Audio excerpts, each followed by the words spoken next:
पनुआ खे लॻे सीपेक ते चोंघा चौक वटि कराची खां पंजाब ईंदड़ कार ट्रक सां टकराइजी वई। नतीजे में कार में सवार हिक ई घर जा 5 भाती थॾे ते फोत थी विया आहिनि।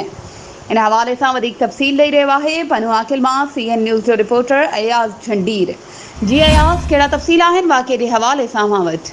जी असांखे पन्नू आकिल इंटरचेंज चूंगा इंटरचेंज भरिसां सीपेक ते कार सां ट्रक जे टक्कर लॻण बाबति ख़ौफ़नाक हादसे बाबति आगाह कंदो हलां त इन दर्दनाक हादसे में हिक ई ख़ानदान जा 4 माण्हू थॾे ते फ़ौत थी विया आहिनि। कार मुकमल तौर ते चिपाड़जी वई आहे ऐं उन में लाश बि चिचिड़जी विया आहिनि।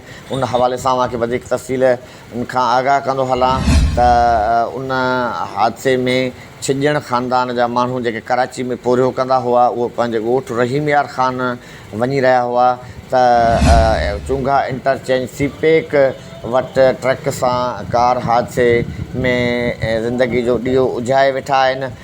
फ़ौतनि में मोहम्मद ताहिर, यासीन अली, अख्तर अली समेत औरत सोनिया ख़ातून थॾे ते फ़ौत थी विया, जॾहिं त हिकु औरत ज़हरा ख़ातून सख़्तु ज़ख़्मी थी पई आहे ऐं हिकु ॿारड़ो उन कार में सुवारु हो जेको उहो मौजूदाना तौर ते बची वियो आहे। फ़ौतनि जो ताल्लुक़ु हिक ई ख़ानदान सां आहे। महिरबानी अयाज़ तफ़सीलनि खां आगाह करण जे लाइ। वधीक ख़बरूं ऐं अपडेट्स जे लाइ असांजे चैनल खे सब्सक्राइब कयो ऐं हा, बेल आइकन खे प्रेस करणु न विसारिजो त जीअं असांजी हर नई अचण वारी वीडियो तव्हां ताईं पहुची